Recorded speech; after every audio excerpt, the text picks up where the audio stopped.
Nya manajemen atau HRD itu sebetulnya mudah karena kenapa?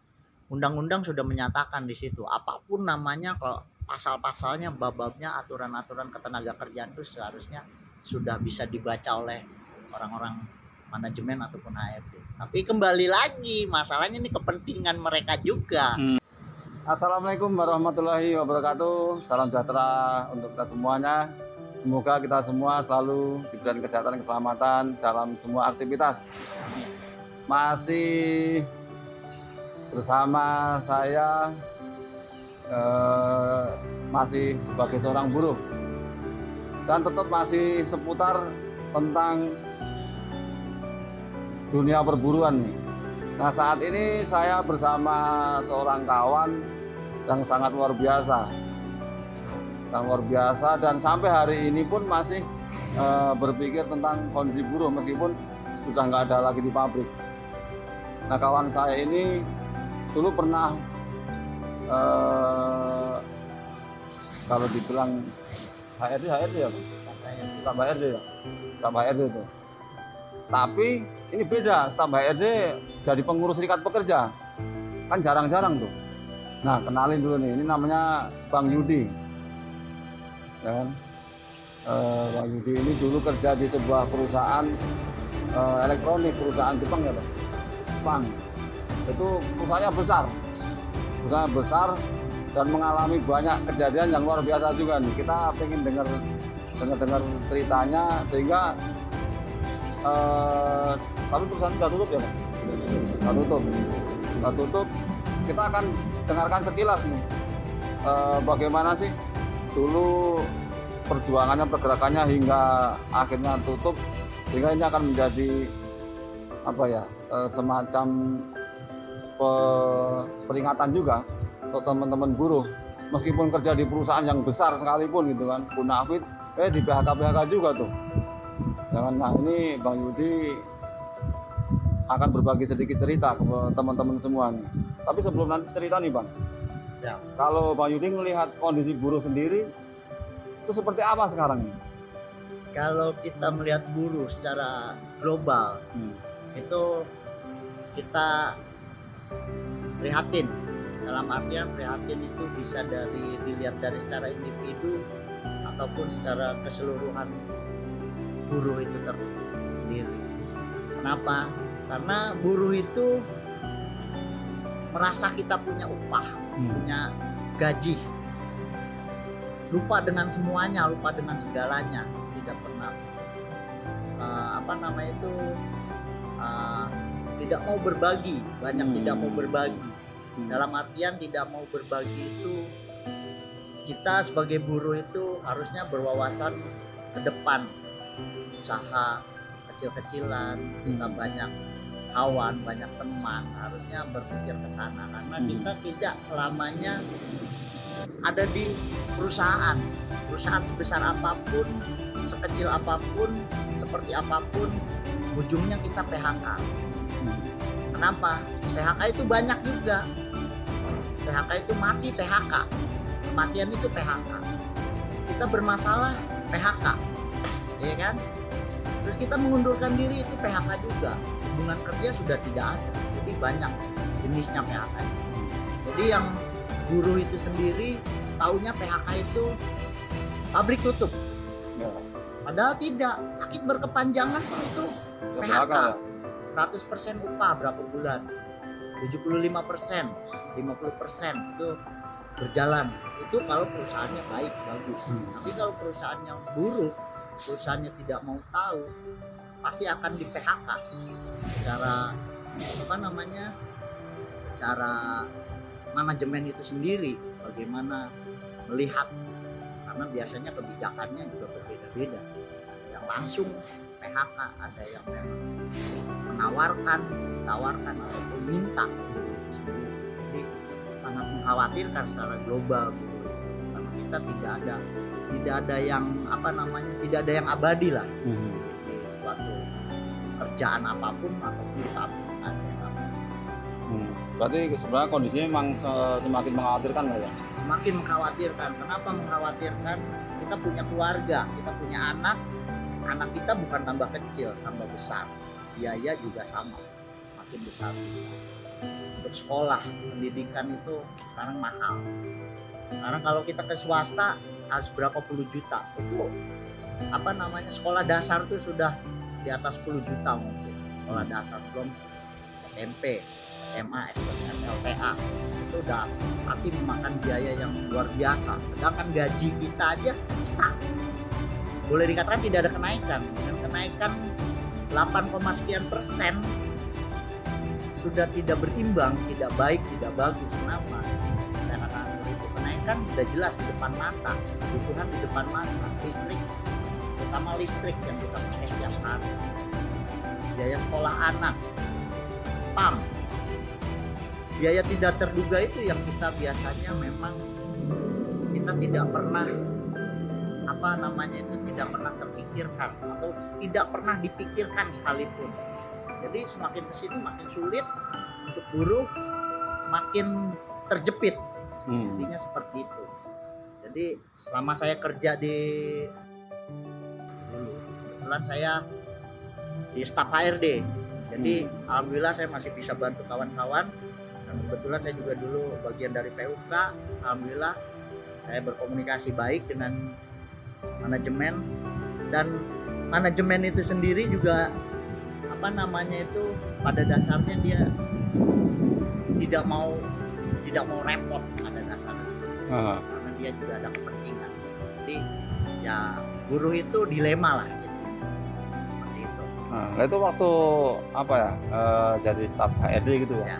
Itu kan masih juga menjabat sebagai pengurus serikat pekerja. Oh, jadi ceritanya lumayan unik. Kalau saya lumayan unik. Jadi bagaimana perjalanan saya bisa di HRD itu unik. Uniknya apa? 2009 saya mogok. 99% anggota PUK, FSPMI. 99% mengadakan mogok kerja 4 bulan 19 hari. Itu masalahnya apa itu? Itu masalahnya banyak, jadi termasuk PKB dan lain-lain. Jadi kalau kita sebutkan, mungkin kawan-kawan pasti mengalami hal yang seperti itu. Tapi biasanya hal sepele jadi besar, hal besar terabaikan, akhirnya jadi polemik. Intinya kita sudah punya PKB, dan PKB itulah yang harus kita bisa ikat, kita bisa komunikasikan, kita bisa jalankan. Jadi kembali lagi unik saya di HRD, staf HRD itu dulu 2009 tuh mogok kerja 4 bulan 19 hari. Terus kawan-kawan masuk kembali, dan itu masuk kembali itu juga ada penilaian. Jadi penilaian itu mungkin yang dianggap manajemen itu biasa-biasa saja, itu masuk duluan. Berapa orang masuk, dinyatakan masuk kerja seperti biasa bekerja. Nah, berapa bulan lagi, 1 bulan itu masuk lagi, kriterianya ada seperti ini. Nah kebetulan saya termasuk orang yang terakhir, hampir 1 tahun 2 bulan. Terakhir? Ya. Apa gara-gara staf HRD tadi? Bukan, jadi 1 tahun 2 bulan itu saya ada dengan beberapa kawan saya, 4 atau 5 kawan saya itu di 1 tahun 2 bulan itu. Kebetulan manajemen itu memberikan tawaran kepada section atau departemen itu untuk menerima kembali kawan-kawan yang dulu mogok. Tapi section departemen itu banyak yang menolak, karena mungkin berpikir ini akan menjadi masalah jika anak-anak ini atau kawan-kawan ini masuk kerja kembali. Akhirnya saya direkrut HRD itu juga 2 kali saya interview Mas Hendro, jadi Mas Enot. Jadi 2 kali saya diinterview. Yang pertama itu 2 departemen manager, 1 section manager. Nah itu di situ saya ditanya kenapa ikut mogok. Saya bilang mogok itu hak saya sebagai guru, dan itu dilindungi di undang-undang, sudah jelas. Dan sayangnya kawan-kawan juga banyak yang tidak mengerti ke sana. Saya lawan terus waktu itu, karena saya berprinsip saya ini bekerja. Jadi posisi saya masih ada dalam lingkup perusahaan, jadi saya masih diakui lah. Dari situ kita suruh pulang, Mas Enot, suruh pulang, tidak langsung bekerja. Oh, setelah di interview? Setelah di interview itu pulang. Jadi dipanggil lagi. Nah, panggilan yang pertama itu saya waktu itu sedang di Jawa, sedang di rumah mertua. Jadi begitu saya dapat telepon, dinyatakan saya bekerja kembali. Hari Jumat saya suruh masuk, saya sampai detik ini saya masih ingat. Hari Jumat saya dinyatakan masuk. Dan saya ditelepon tuh hari Kamis pukul 2. Oh, langsung suruh masuk kan? Besoknya? Masuk, iya. Tapi saya tolak. Dengan alasan dulu saya mau bekerja tapi ditolak. Sekarang giliran saya. Manajemen mau butuh saya tolak. Karena saya hak saya untuk menolak. Jadi seperti itu. Akhirnya manajemen berpikir ulang, itu di schedule, di reschedule. Akhirnya saya dipanggil ulang dengan jadwal yang baru saya mau. Nah, akhirnya saya bersepakat untuk pemanggilan itu bekerja kembali. Saya datang dari Jawa ke sini, terus datang ke perusahaan. Saya diinterview lagi yang kedua kalinya. Jadi head departemen HRD dengan asisten departemen. Apa karena nggak percaya atau gimana itu? Jadi mungkin tadinya, tapi yang saya tahu itu semua departemen section itu nggak ada yang mau nerima saya. Waduh. Nah, jadi saya dikembalikan dari section itu karena saya dulu teknisi produksi. Jadi saya dikembalikan lagi ke manajemen, yaitu HRD. Nah, di HRD itu saya hanya bantu-bantu aja waktu itu. Setelah diterima di HRD, saya tidak menyatakan iya, tapi saya siap sekalipun saya kerja sebagai cleaning service. Karena waktu itu saya foreman, nggak mungkin saya diturunin jabatannya. Ya. Saya dengan jabatan foreman, dengan tunjangan yang kata orang itu Gede. lumayan ya, kalau gede mah wah saya ketiban, ya kan? Ya. Saya ambil, waktu itu saya langsung ditempatkan di HRD. Nah, di HRD itu lucu, saya nggak punya basic untuk di office. Saya menyatakan ke head departemen saya bahwa saya tidak punya basic untuk di office karena basic saya basic lapangan. Tapi waktu itu atasan saya bilang dicoba. Nah, dicoba 1 hari 2 hari saya langsung dikasih kerjaan untuk memilah file-file, banyaknya luar biasa. Hampir mungkin kalau kita hitung dalam 1 hari itu bisa 20 sampai 25 file. Itu kita mengupdate ulang, di update semua. Alhamdulillah selesai semua gitu kan. Saya keder lagi dari situ. Saya kerja begini doang. Terus saya ditanya sama atasan saya, kamu kerja yang pertama apa? Mau apa? Karena saya di office, saya butuh komputer. Tapi saya sebetulnya nggak bisa komputer. Cuman permintaan saya harus ada komputer. Pikir saya ini jalan saya untuk kemajuan saya sendiri. Walaupun tidak harus pintar, tapi minimal saya tahu. Akhirnya kita hari itu juga panggil IT, langsung disiapin komputer. Lucu juga. Mau ngapain gitu disiapin komputer, saya nggak bisa buka. Nggak bisa buka.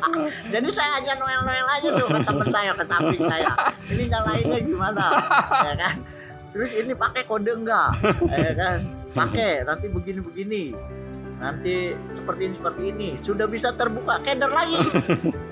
Mengupdate ini gimana? Nah, ya kan? Akhirnya alhamdulillah dengan saya pengen tahu dan pengen bisa, akhirnya alhamdulillah bisa. Kalau pinter enggak bisa. Gitu kan. Kalau pinter itu nginterin orang. Ya kan? Kalau pinter tuh kategorinya banyak, nginterin orang. Akhirnya saya alhamdulillah 2 tahun saya di HRD, saya megang rekrut. Megang rekrutmen khusus. Terus training. Alhamdulillah waktu itu kita pegang. Waktu itu saya belum di PUK. Masih ini Pangkorlap. Pangkorlap. Ya, Pangkorlap masih hampir sejajar. Sejajar. Iya. Alhamdulillah kita bisa jalani dengan baik 2 tahun itu. Nah 2 tahun itu akhirnya saya ditukar guling ke GE. Itu keren tuh, tukar guling ke GE. Jadi ternyata supervisor dari GA itu butuh orang yang mobile karena mungkin menurut mereka itu saya orangnya nggak mau diem. Ya, Akhirnya dibarter, orang GA ke HR, orang HR GA saya gitu kan. Nah, itu saya megang, pertama itu saya megang locker, terus peralatan apa semuanya, termasuk mesin fotokopi.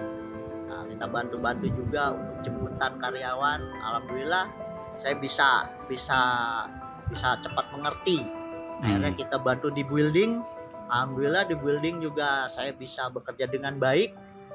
Nah, akhirnya saya tenang-tenang aja karena bos saya itu alhamdulillah akhirnya menyadari juga kalau saya itu di serikat pekerja juga, jadi saya harus seperti apa dan bagaimana.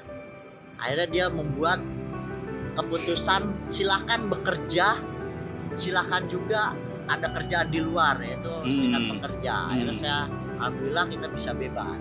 Gitu. Artinya memang udah mulai kebangun ini ya, kebangun trust. Betul, jadi komunikasi yang baik, kita selalu berkomunikasi, akhirnya kita menjalin. Semuanya itu gak ada yang tahu kalau kita bisa berbicara dan kita bisa berkomunikasi, insya Allah semuanya bisa berjalan dengan baik. Karena semua itu biasanya berawal dari komunikasi yang kurang, ataupun tidak ada komunikasi. Nah, kalau hal itu, kalau dari Bang Yudi sendiri ngelihat teman-teman serikat buruh gitu ya, terkait tentang membangun trust itu seperti apa? Kalau melihat perkembangan teman-teman di luar gitu. Kalau untuk sekarang, jadi sebetulnya kalau kita bicara secara global, kita itu sangat susah karena HRD ataupun manajemen itu sekarang itu menutup diri. Menutup diri dalam artian menutup diri itu untuk berkomunikasi. Seorang HRD yang biasa di manajemen itu tidak mempunyai keputusan, tidak bisa memutuskan. Sebetulnya manajemen atau HRD itu sebetulnya mudah, karena kenapa?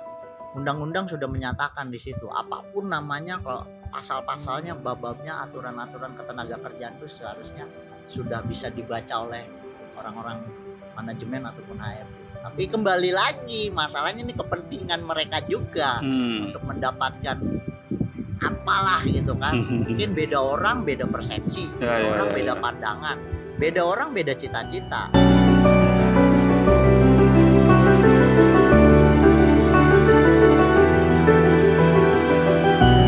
Nah, ini yang membuat saya agak terkejut, dan ini terus terang membuat saya agak kaget juga nih.